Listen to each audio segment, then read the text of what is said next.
Hello, everyone, and welcome to another episode of This Week in San Diego Soccer History. I'm John Cross, along with Dylan Wilson, and tonight we are going to be looking at the 50-year anniversary of when Pele came to San Diego. Dylan, how are you doing this evening? I'm doing all right. It's cooled off finally, so that was good. I went out to Palm Desert this weekend expecting it to still be kind of somewhat tolerable, and it very much was not. So I'm doing all right. As someone who grew up in the Coachella Valley, I could have told you that you were not going to find any kind of cooler temperatures there. No, no. Well, not that I expected it Yeah. to be cooler than San Diego per se, but like this time of year, when we decided to do this like a few weeks ago, like didn't think it was going to be as hot as it was. Yeah, now we've had again some even for us unseasonably warm weather, multiple days over 100, and not I'm not loving it. It's not the right No, time of year for this kind of weather. So I no. I would enjoy, even though it was a little bit warmer today for us than it was yesterday. I'd really like to get back to our more traditional temperatures, which I think run at this time of year about 10 to 15 degrees cooler than we've been running. So I'll be happy when we get back to that kind of weather. All right, should we take a look at our trivia question that we left us with last week? Let me go ahead and get it ready here. So last week we had asked, how many times did Pele play in a competitive match in San Diego? And we left that to see how many people might come up with the right answer. Dylan, and I know you have access to the show notes, so I don't know if you've looked at it yet, but um, did you have a guess, or did you I did have have a any guess. idea of what? I had a sneaking suspicion you were trying to pull a fast one on us. So Yeah. I guess I'll give myself credit as this is the first time I got the question right. All right, well, we'll pull it up here. And yes, the correct answer is just once on the 24th of March, 1976, which is, as we're recording this on Tuesday, March 24th, 2026. So we are nearly to the hour, 50 years exactly from the anniversary of when Pele came to play here in San Diego.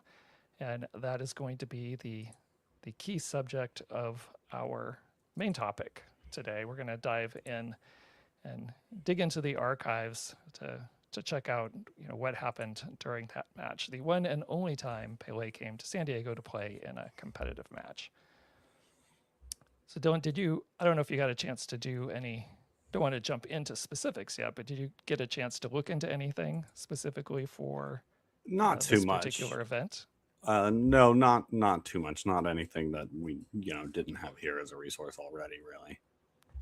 Yeah, so it'll be newish to you, I guess. Yes, very much so. I didn't before we started doing this. Didn't know he'd ever played here. So there you go.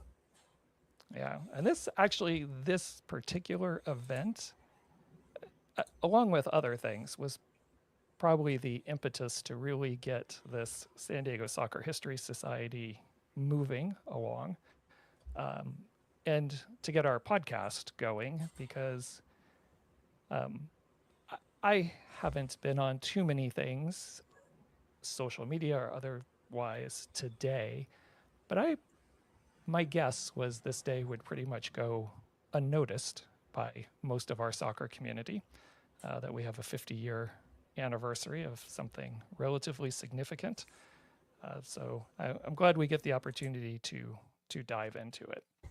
But before we do that, I will take a look at some birthdays for this week. So if we're looking at today specifically, one of the, I guess, big shout out, Austin Guerrero, someone I know you haven't been in San Diego very long, but you definitely know that name. Yes, I do. Yes. Yeah, so Was the number one for wore the number one for a while and was the number one for a while there for Loyal, right? yeah, Austin Guerrero, goalkeeper for San Diego Loyal, is what a lot of people might know him for most recently. He went to Otay Ranch High School, born in Chula Vista. Probably his I don't know about biggest accomplishment, but one of the things that's still standing the test of time is he went to the University of Portland. I don't know how many people locally were aware of that. Um, and you've had some great goalkeepers at University of Portland, Luis Robles, Casey Keller, among others. But to this day, I just double checked it right before the podcast. Austin Guerrero still holds the number one spot in career saves with 346 for the University of Portland. So he's tied with Luis Robles, but he's actually the goalkeeper that followed, I believe, followed Luis Robles up there at Portland. But Austin Guerrero is still on the record books in all kinds of areas with most shutouts, and he's just all over their record books still to this day. So that was interesting to go and look at that. So big happy birthday to Austin Guerrero. Another person that we have today is Sam Stab. She graduated from Scripps Ranch High School. She's currently a defender with the Chicago Stars. Went the full 90 this weekend in their big 2-1 victory they had over the Kansas City Currents. So big happy birthday shout out to just yet another San Diegan who's playing in the NWSL or playing in the professional ranks. And then if we look towards the end of the week, we have a couple people. This next one I'm going to mention has birthday on Sunday. He's a Mount Carmel High School graduate. And most people at first blush would probably say, why are you shouting out a happy birthday to Billy Bean? And yes, that is the same Billy Bean from Yes. Moneyball and the Oakland A's.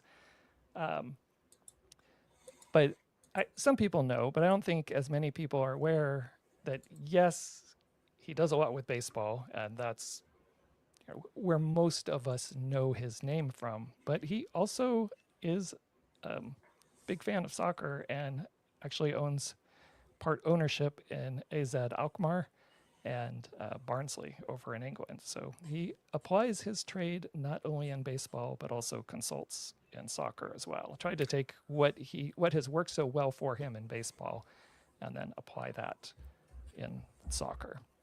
So I would say big shout out to Billy Bean. He was also probably, influential in John Fisher, the owner of the A's, getting involved with ownership of the Earthquakes as well, because he's been an advisor to Fisher for a long time. As much as I despise that he works with John Fisher, I'm not going to get too personal about it. Billy Bean's a very smart guy, and I have to imagine he was involved in that decision. Yeah, and the success certainly of bringing the analytics side to baseball has opened the door to this huge push for analytics that we've seen in soccer and a handful of teams that have really leveraged this very well.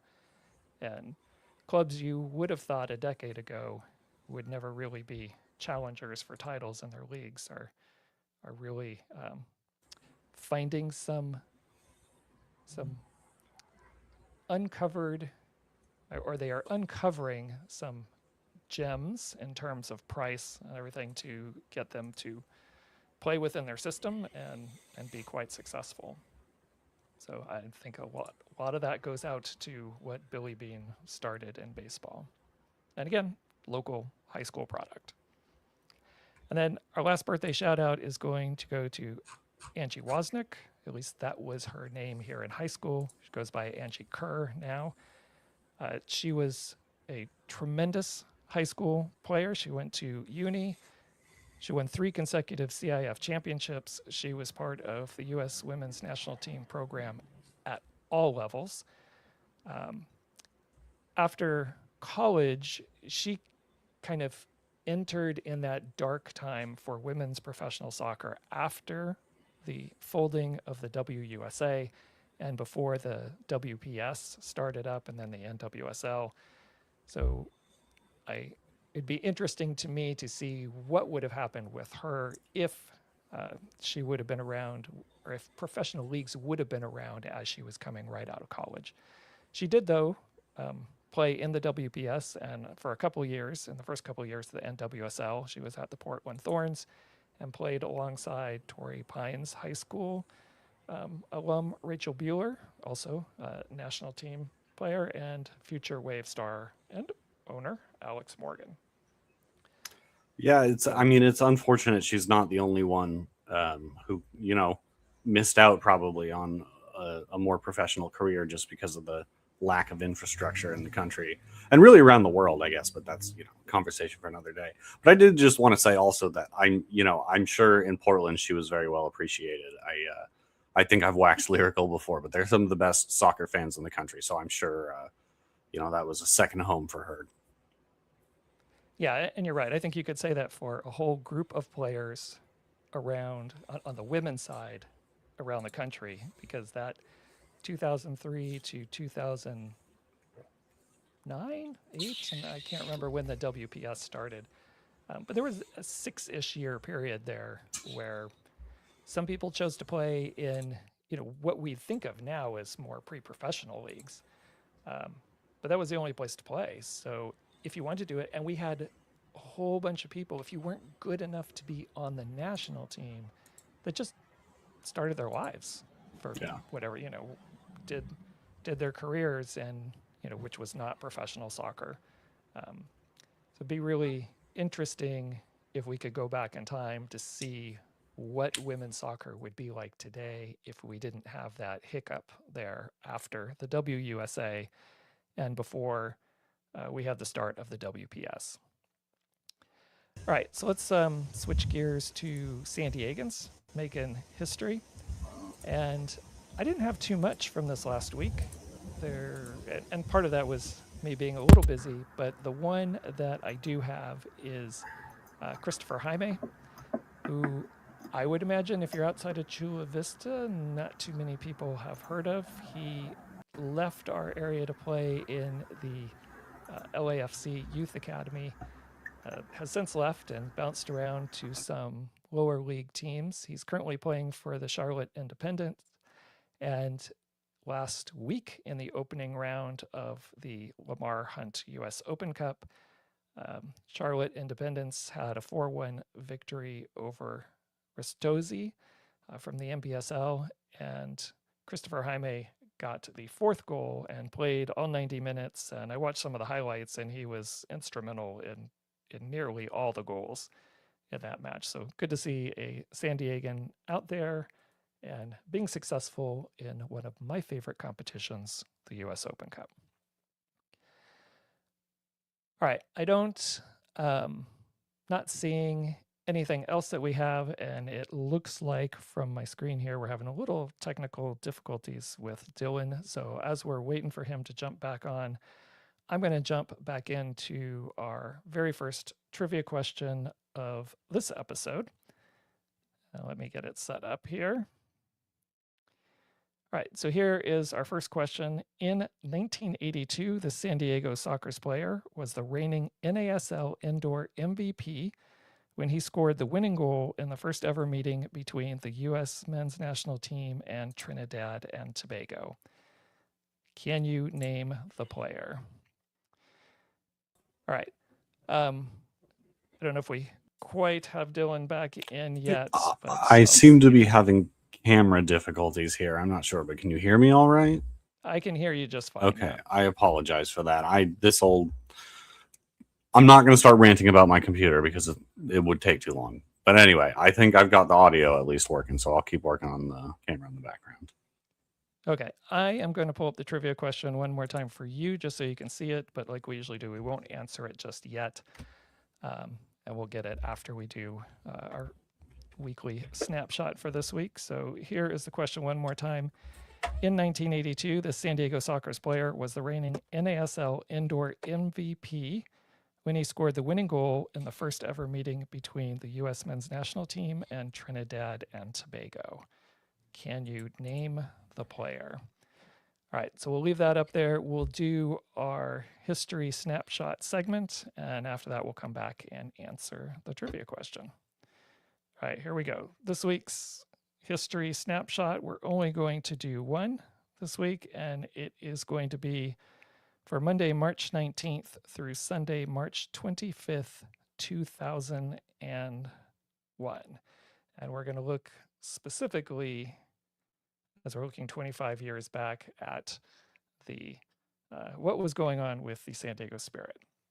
All right, so for some cultural context, uh, cartoon fans are mourning the death of William Hanna at age 90. He is one half of the production team of Hanna-Barbera, the creative genius behind some of the most iconic American classic cartoons, such as Tom and Jerry, The Flintstones, Scooby-Doo, and many others. At the 73rd Academy Awards, while Russell Crowe and Gladiator are dominating the headlines, University High School alum Cameron Crowe takes home an Oscar for Best Screenplay for Almost Famous. And in the NCAA Men's Division I basketball tournament, we have Michigan State, Arizona, Duke, and Maryland that are heading to the Final Four. And this is what was happening in San Diego soccer. In high school news, the All-CIF section selections are released, and one big name, one that we've already mentioned on the show, was Rachel Bueller, sophomore at Torrey Pines High School, who made it to the first All-CIF team. And Rachel Bueller, as most people know, would go on to have a long U.S. women's national team career. But if we turn to professional soccer news at the time for the San Diego Spirit, San Diego Spirit waived 6 players right at the very end of the previous week to get ready for the WUSA waiver draft. On Tuesday, the waiver draft was held for the WUSA, and the Spirit in that draft would reclaim 2 of those 6 players that they waived, Holly Broom and Melissa Roboto. One of their players of the 6 they waived did get picked up by the New York Power in the 4th round, and the other 3 just stayed waived. This would bring the Spirit roster to 24 players that they were going to have to cut down to 20 players by April 1st. After the draft was over, we had all the teams make their way to the Arco Olympic Training Center in Chula Vista. On Friday, Shannon McMillan scored 2 goals and had an assist in a 3-1 victory over the Philadelphia Charge. And then on Sunday, the Spirit played again. Tracy Arkenberg and Julie Foudy each would score, but the Spirit would fall eventually 2-3 to the Carolina Courage. Christian Begston and Shannon McMillan each had shots off the crossbar in the final minutes that could have made a difference in the match. And the Spirit are looking ahead to the next week, where they'll have 2 more matches to round out spring training before they get ready for their season opener. And that is your San Diego history snapshot for Monday, March 19th, 2001 through Sunday, March 25th, 2001. All right, Dylan, anything stand out to you from that little snapshot of 25 years ago this week in San Diego soccer? Sorry, I'm actually still having technical difficulties here, so I have not had a chance to look at the snapshot yet. So I apologize. I'm being a bad podcast partner here, but yeah, I'm still trying to sort this out here because I'm getting some camera or audio issues rather now. That's fine. I'll jump in. One of the things for that, just the way the WUSA set up their first season, right? It's very much like we do sports in America, right? It's not really like they're done around the rest of the world. And this whole idea of everybody coming to a place to do a spring training, very baseball like, to have all the teams come to the Arco Center and just play some practice games and invite the public to come down on what are considered the match days to come and watch these games. Is just, we were lucky, and I remember this at the time, having the spring training, and it was how cool it was. And I never made it out to any of the matches, but how cool it was that all the teams were here in San Diego and they were playing each other. And a lot of the spotlight and the attention was turned here to San Diego. But even, I wouldn't have thought about it at the time, but now, with a lot more experience under my belt, I guess, looking back, and I cringe sometimes at how things were set up in ways that just intentionally tried to mimic what we do in other professional sports, and didn't embrace the way the game is played around the rest of the world. And it's partly because of this, we we start at the top and try to get some teams going, and then hope there's enough money there to keep it going, right? There's just no base or structure or anything else. And I feel I, I remember some of these names of people who get cut at this time, and there's no place for them to really go after they get cut. If you don't make it for one of these 8 teams, then unless you're really set yourself on wanting to play at a, again, what we would now consider a pre-professional level, then most people just moved on with their lives. And again, even though I think the WUSA helped start women's professional soccer, I mean, it did, obviously. We kind of had our first jump and had some problems, and had to work through some growing pains with another league before we finally got to the NWSL, which I still think we're working through growing pains in the NWSL. But just the way they I don't know.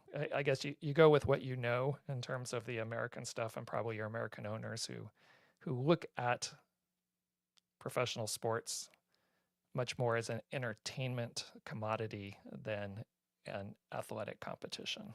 Or a cultural value thing as well, which I think is what is missing from sports in America as compared to a lot of other countries. And it's kind of the cultural, cultural woven aspect of it. Oh shoot, I forgot what the other thing I was going to say was. Shit, sorry, totally lost my train of thought. But yeah, it would have been interesting to see, kind of what the alternate timeline could have looked like with all these players. And I mean, I guess the U.S. women's team was so dominant anyway, but could it have been more so? I don't know. Yeah, it's also, I think, we've never, I think, had the vision through, well, we did have the vision at one point, and we'll talk about this, I'm sure, on a future podcast, but U.S. soccer had a vision at one time, at least on the men's side, to build a pyramid when we were looking into the late 80s, early 90s. But Major League Soccer quashed that, and then ever since, it's just more, protect your owners, model it after American professional sports in terms Well, of I was going to say, success. I remember what I was going to say. It was that we still have that debate today. Like, to what degree are we going to Americanize this in an attempt to make more money off of it? And it's happening. They saw, everybody predicted it, but when the World Cup said they were going to have hydration breaks, it turned out that was for commercials, and that's not going to be rolled backwards. So, yeah. No. All right. Well, let's we kind of wrapped up our snapshot here. Let's take a look at our trivia question one more time and get the answer. So if we come back to the trivia question, here it is. In 1982, the San Diego Sockers player was the reigning NASL indoor MVP when he scored the winning goal in the first ever meeting between the U.S. men's national team and Trinidad and Tobago. Can you name the player? All right, Dylan, we'll give you first shot at this, and I don't know if you've looked ahead to the answer.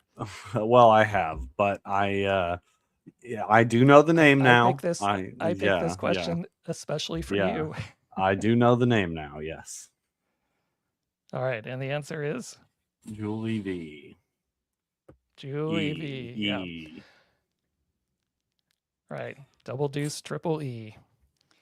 That's fun. Love that. Yeah. I think if you are more of a diehard soccer fan, you are a little more steeped in the history of Julie V.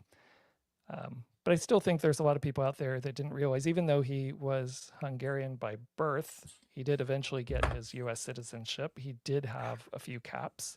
I don't remember how many, 4, I think, and a couple of goals. But I did not know till this week when I was doing some research and checking that he actually had this winning goal against Trinidad and Tobago. And it happened to be the first ever meeting with the U.S. men's national team and Trinidad and Tobago. So he got the winning goal in the very first meeting. So thought that would be That would be a good trivia question, just all the way around. Yeah, All right. very cool. We do not have, I mean, normally we do another snapshot segment where we look back 50 years, but our main topic today specifically is looking at what happened 50 years ago this week. So we aren't going to do a snapshot segment. We're just going to roll all that into our main topic here and talk about what happened on the night of March 24th, 1976, when Pele came to San Diego. All right, so we're going to set this up a little bit. So I'm back up just a little. And a couple of these things we covered on our snapshots briefly, but we'll review it a little because in part 2, we left our series with the Judge just trying to assemble their team and get ready for preseason. So let's kind of do a little catching up of what's happening in preseason that's leading up to this particular match. So on Friday, March 12th, 1976, the Jaws would open their preseason with a match against the Dallas Tornado at Aztec Bowl on the campus of SDSU. This is where Viejas Arena sits right now. The Jaws would be playing with a weekend squad, as not all of their starters were with the team yet. And Dallas, on their part, they were coming off a disappointing season because they didn't make the playoffs in 75, and it was the first time they hadn't made the playoffs in the NASL since 1970. Dallas was led by their goalkeeper, Ken Cooper, and their American forward, Kyle Rote Jr. And most Americans probably knew Kyle Rote Jr. more for his winning the 1974 Superstars competition, which he beat out other athletes like O.J. Simpson. But it was where you took athletes from all your major sports and you put them together in a variety of competitions to see how they would compete against each other and see who the best athlete was. So Kyle Rote Jr. won that in 1974.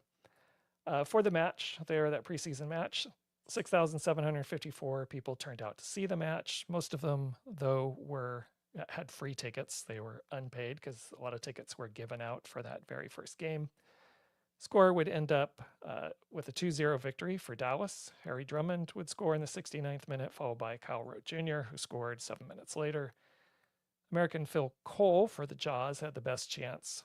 He hit the post, but by all accounts, it was a pretty comfortable win for Dallas. And for the Jaws, maybe not terribly happy with this opening match loss, but also they're still missing some key players, so they're waiting for them to come to camp.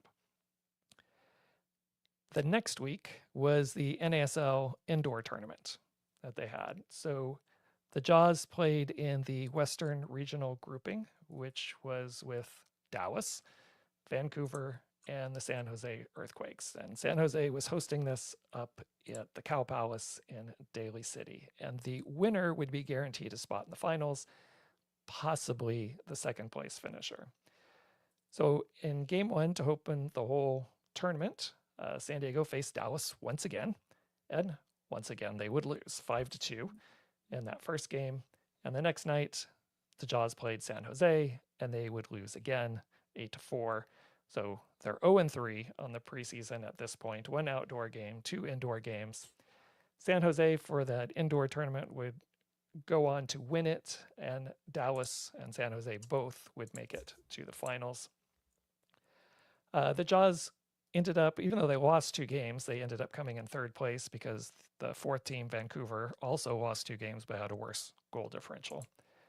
In just a little bit of bright news for the Jaws, their American forward that they just acquired from San Jose, Archie Robostoff, was named to the all-regional team, and he was one of their American forwards that the Jaws had. So with the indoor tournament completed on this weekend, which was the 19th and the 20th, a Friday and a Saturday, they had to get back down to San Diego and get prepped and ready for this Wednesday, March 24th match against Pele and the Cosmos. Okay, this match between between the Cosmos is going to be held at Balboa Stadium because it's larger. They know they're going to get a bigger crowd. They're actually expecting about 20,000 people to show up for this crowd. And also, you know, it's not much different than Messi coming to Major League Soccer and all the big crowds, everybody wanting to see Messi. Well, whenever people got the chance with Pele coming to town, they wanted to see Pele. And Pele just came to the league in 75. So 1976 in the NASL would be Pele's first full season in the NASL. So people knew who he was at this point. It wasn't really any surprise, aware that he's playing in the league. And then people have the chance to come out and see him. For Pele, though, this is going to be his very first preseason match. He had been doing in the off season some goodwill work. He was in Nigeria the previous month in February, conducting some soccer clinics, when he got caught up in the middle of an attempted coup while he was in Nigeria. He sought refuge in the Brazilian embassy, and there's a whole story about how he was reportedly smuggled out disguised as a pilot so he could get out safely. The coup was very short-lived. It was actually put down, but there was some concern. We had some other American athletes who were there. Arthur Ashe with tennis, was over there doing something as well. So there were some concerns. So this was a little bit of a stress. He finally gets back to the U.S., and then eventually joins up with the team, and then they're out here in San Diego again for both the Cosmos and Pele's first match of 1976. Now, clearly, most people who came out to see this match at Balboa Stadium are there to see Pele and maybe some curiosity about checking out this new San Diego team. And then again, everybody's aware that Pele is the greatest soccer player in the world. And I think, we've had those conversations, I think, when Messi was young and arguing, is Messi better than Pele? Besides the whole Ronaldo-Messi conversation. But I think we need to give a little context in here as to why Pele was regarded as the best player in the world at this time.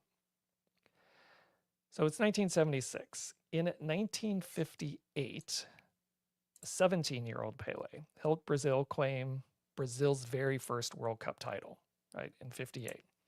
4 years later, in 62, Pele and Brazil repeat as champions, right? And for those two tournaments, we didn't have live satellite broadcasts, so news would get out, and you would have eventually some tapes of some of the matches, but they weren't really covered like we think of World Cups being covered today. So after the 62 World Cup, Brazil's won back-to-back World Cup titles. They are looking to be a potential favorite again in 1966. But that 1966 tournament, and a little bit the 62 tournament, that 1966 tournament would have a huge impact on the future of international soccer, especially World Cup soccer. If you ever get a chance to go watch some old clips from that tournament, it's pretty brutal to watch. The game has evolved and changed quite a bit since that time. And there were a lot of teams that felt in that 66 World Cup that they were going to go in and just foul players like Eusebio, Pele, so they would not be effective. You would assign someone to be on them. As soon as they got the ball, you'd foul them to stop them. We didn't quite have the same interpretation that we have now of persistent infringement. So it was a tactic to use against these very skillful players. So in 66, Brazil doesn't even make it out of the group stage.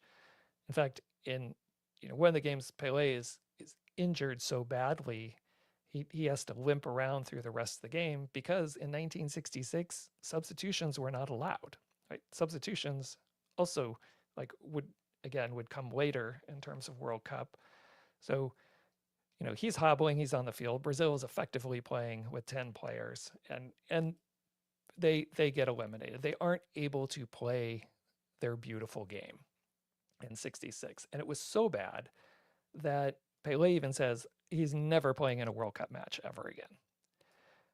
As things get closer to 1970, there are a variety of things that are happening, changes that are going to be implemented for the 1970 World Cup. And Pele eventually gets talked into starting at least with qualifiers to help Brazil qualify, but eventually to actually go to the 1970 World Cup in Mexico.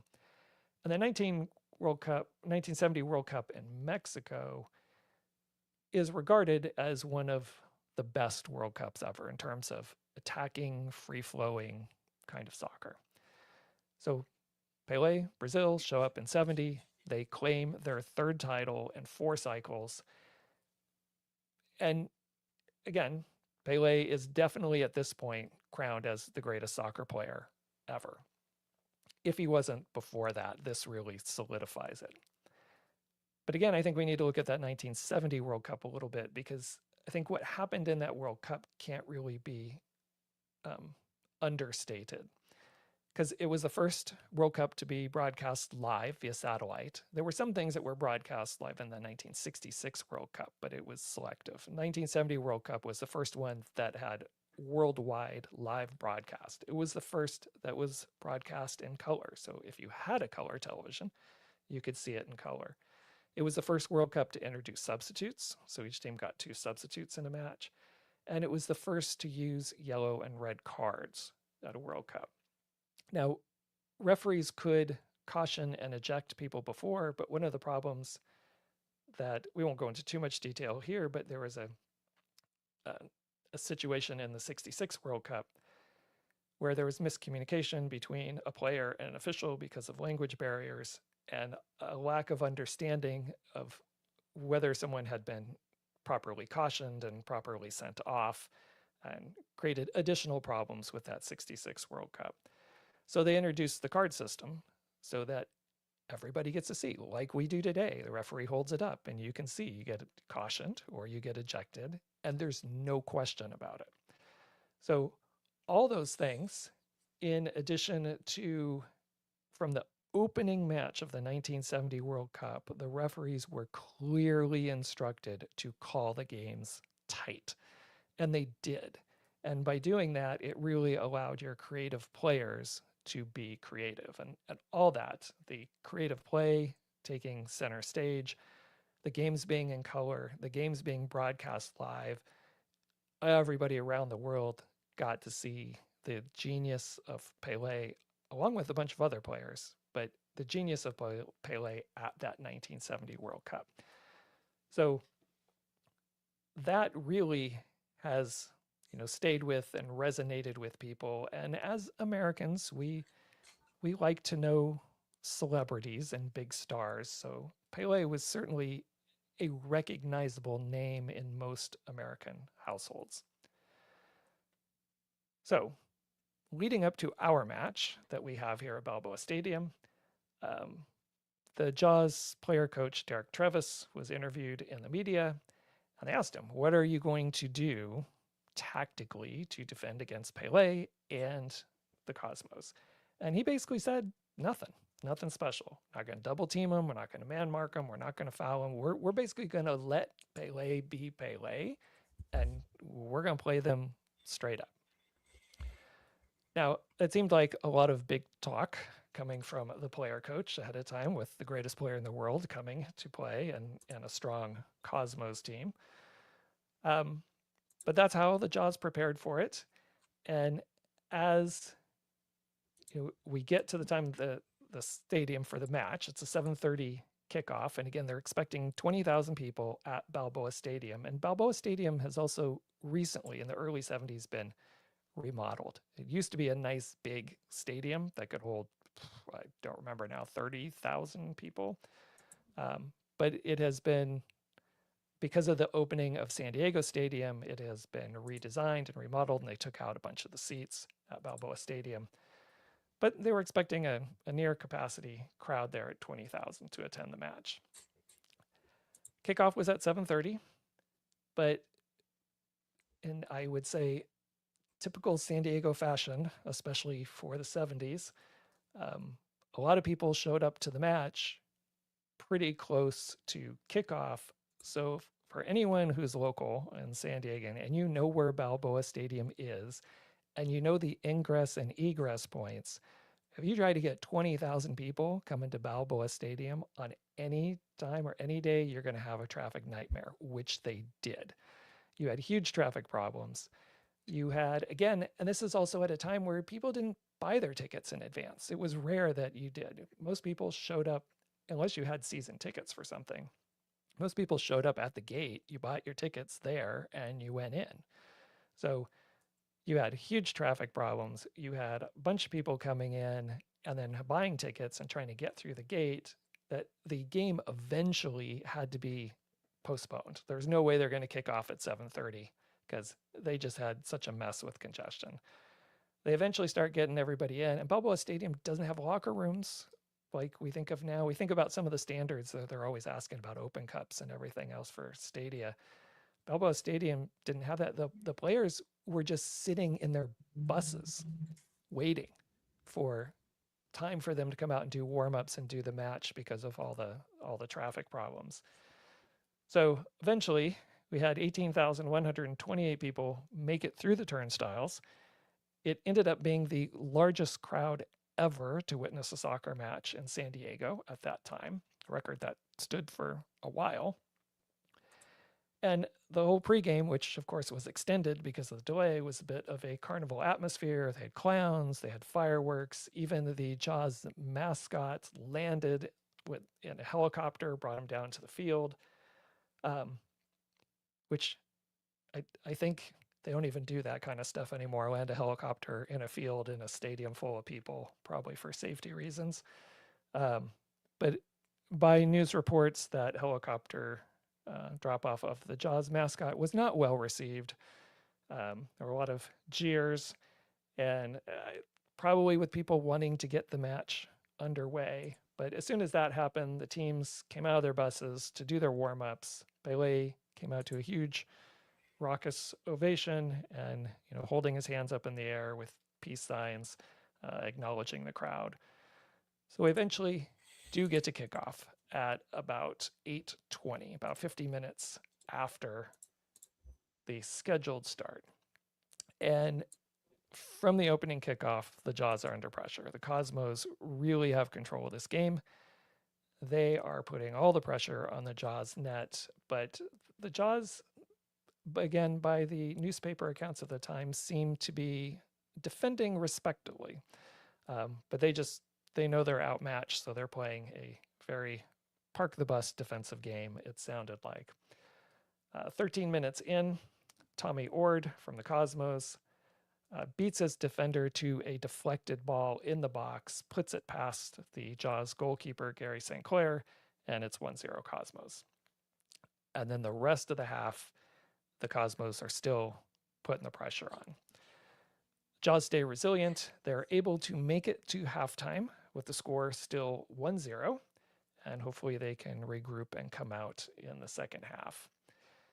In the second half, starts pretty much the same as the first half. Cosmos are under pressure, or have the Jaws under pressure, and the Cosmos are just launching shot after shot after shot. But the Jaws, again, stay resilient, and in the 80th minute, against the run of play, Jorge Castel, that was one of their players that they picked up at one of these walk-on tryouts. He was from TJ.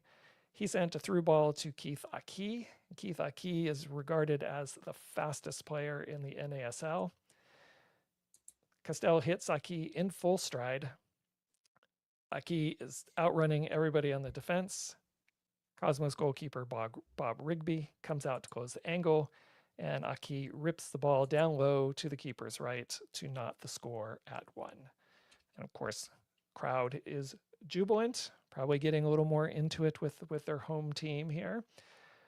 Game continues, and even with that against the run of play goal, Cosmos still have the upper hand. The Jaws give up a free kick just outside their penalty box with just a couple minutes left in the game. Of course, it's Pele who lines up for the kick. He lines it up, he strikes it, he beats the keeper. but the ball slams off the right post. The Jaws are able to clear and ride out the last couple minutes, and the match ends as a 1-1 draw.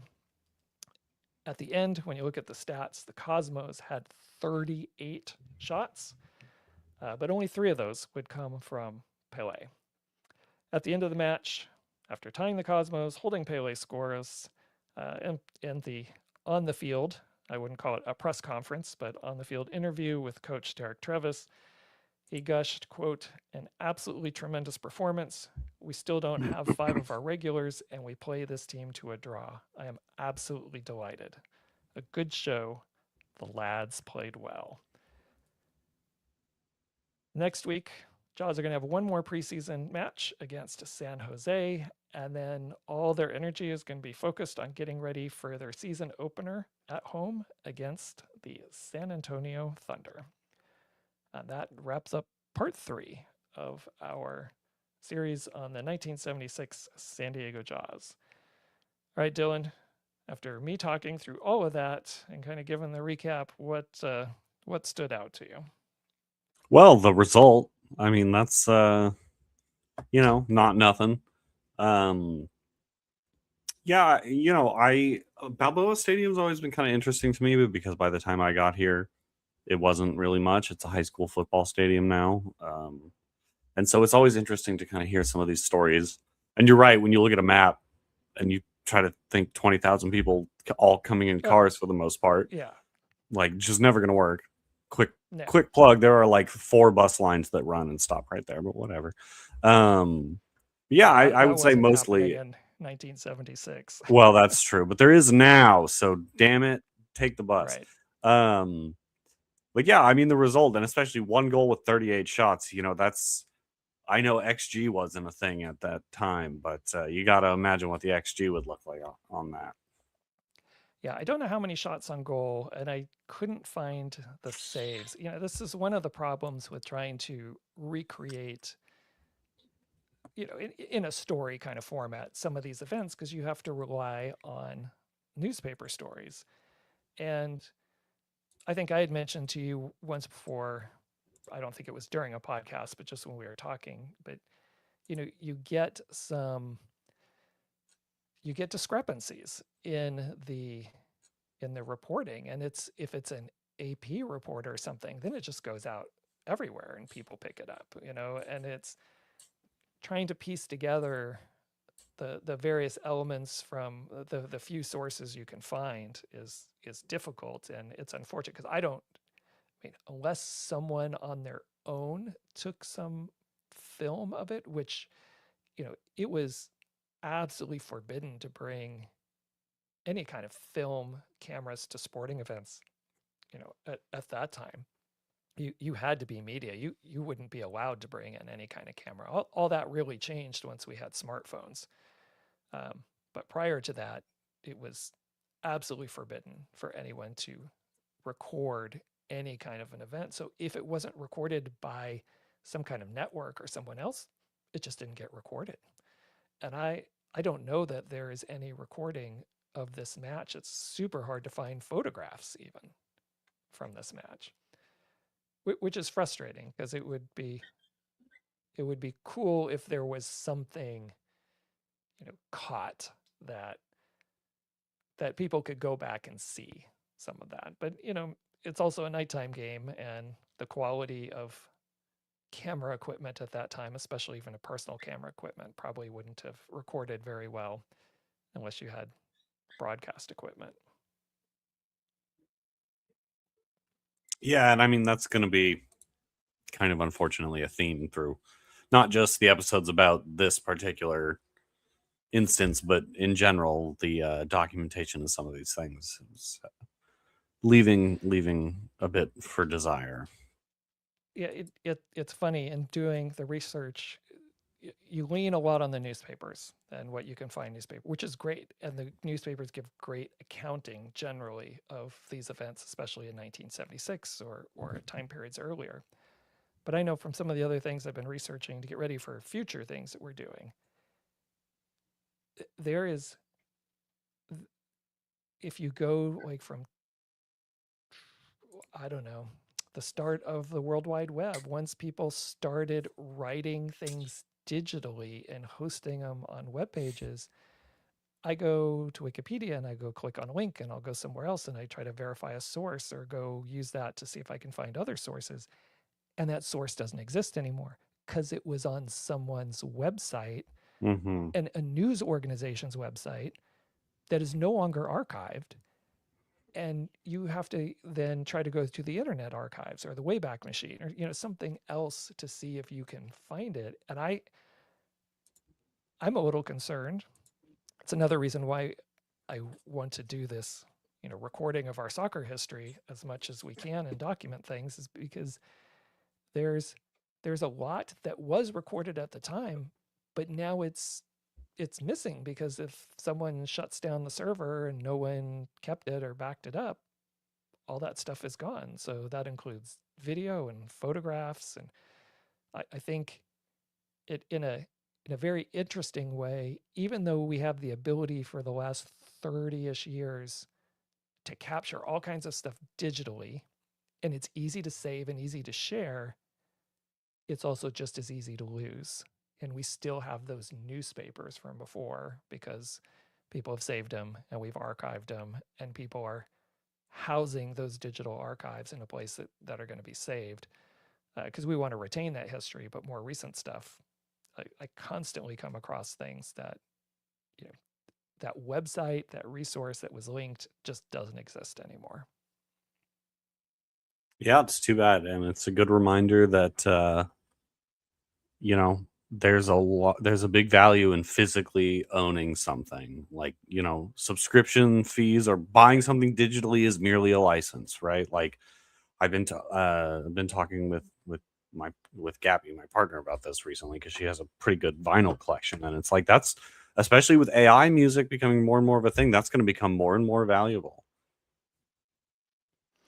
Yeah, and with the AI video deep fake stuff, it really, I get concerned that all of a sudden, a surprise unknown video might show up. Look, Pele playing in whatever, that someone has just faked based on other research, and then having to go and verify some of this newly uncovered things that could be coming out. So hopefully, with what we're doing, we can start um, archiving, especially things that are related to our soccer community, and make sure that there is a resource going forward that anybody can come back and have access to the news, the stories, the stats, everything else for San Diego soccer.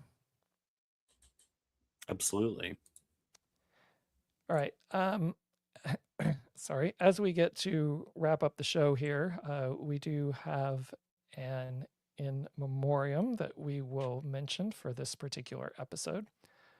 On what is for us Friday, March 27th, will be the, if I do my math right, 17th um, anniversary, or 17 years ago, that George Logan died.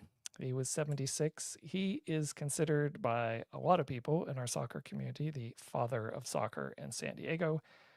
And again, that would be looking at more, from 1970-ish on, not things that happened before that. But frequently he was referenced by lots of people as the father of soccer. He helped start the San Diego State men's, or he did start the San Diego State men's soccer program when they became an official Division I soccer program. He also started the soccer program at Monte Vista High School, at Valhalla High School. While he was coaching at Valhalla, he won 4 consecutive CIF titles. He also, with those Valhalla teams, had a 78-game unbeaten streak, which is a record that still stands today. And many coaches that have come through San Diego, that have coached at high school, that have coached in the youth leagues, they coached with him. They played for him at San Diego State. They played for him at one of the high schools he coached at. But his influence is very strong in what I would call the modern era of of soccer in San Diego being from 1970 on, since we know we had soccer here more than 100 years ago with leagues playing. So in our more modern history, he would be considered the father of soccer. So just a little tribute to George Logan, and we will, I'm sure, do a profile of him probably this season here in 2026 at some point to dig a little deeper into what he contributed to our soccer community. All right, that's the only person I have for that for this week. Dylan, did you have anyone? No, I didn't find anything. All right. Well, I think that I guess before I do the official wrap up, Dylan, do you have anything else that you want to jump in and add before we wind things down?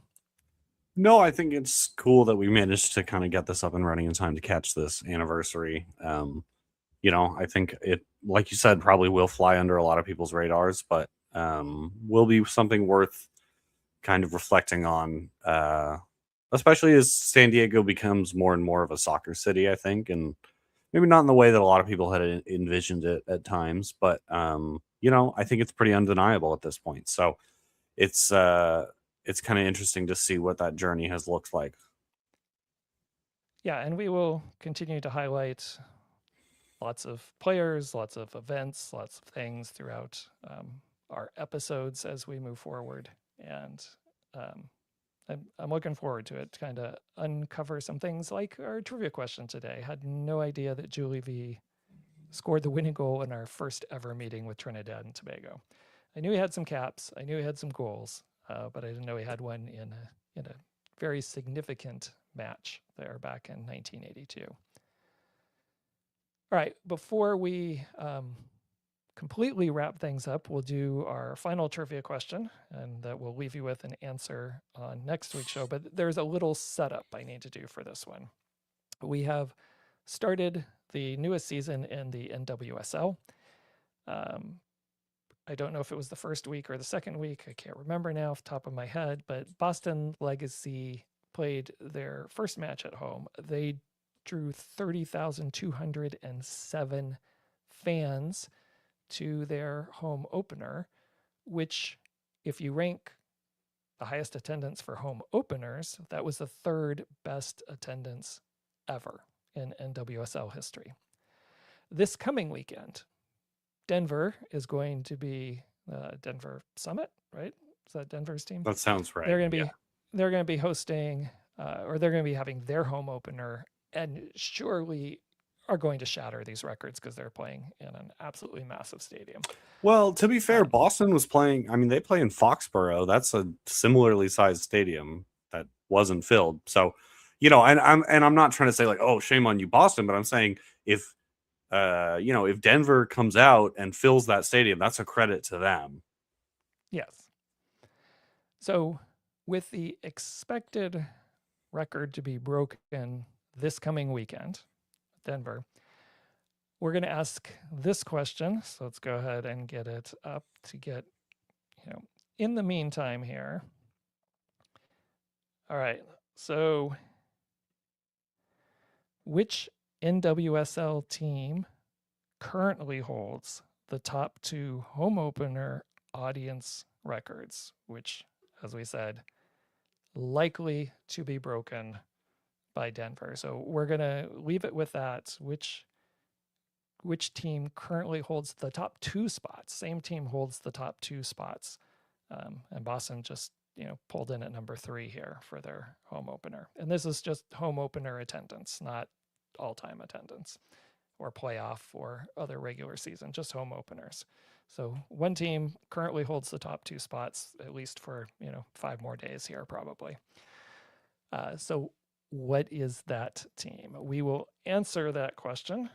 And I really hope this is an easy answer for most people, but we will give the official answer to that question at the beginning of next week's show. All right, Dylan, any last things before we go? I mean, I think I know the answer to the question, but I hope it's not a thorn in people's side, I'll just say. No, that's a joke. Or is it? I don't know. Maybe it's a hint. Maybe it's not. Maybe I'm trying to throw you off. But yeah, I mean, I think I know the answer. So. All right. Well, we're going to find out if you have the right answer or not at the beginning of next week's episode. So for those of you out there, send in your answers to their trivia question if you want. You can do it in our community section on our YouTube channel here. Or if you want, just for any of our contact, you can always send me an email directly at john@bigpinedigital.com. That is our temporary contact for right now. So send in your trivia answers to that question to either one of those places. We'll reveal the correct answer on our next episode. And until next time, we will bring you another episode. Actually, we're going to switch. Sorry, that's what I was thinking of. We're going to be putting our Jaws series on hold for a few episodes here so that we can dive in a little deeper to the San Diego Spirit because it's their 25th anniversary this year. So we'll do some episodes and dive a little deeper on the San Diego Spirit. And that first one will be coming up next week. All right. So again, send in your trivia answers and we will see everyone next time. Good night.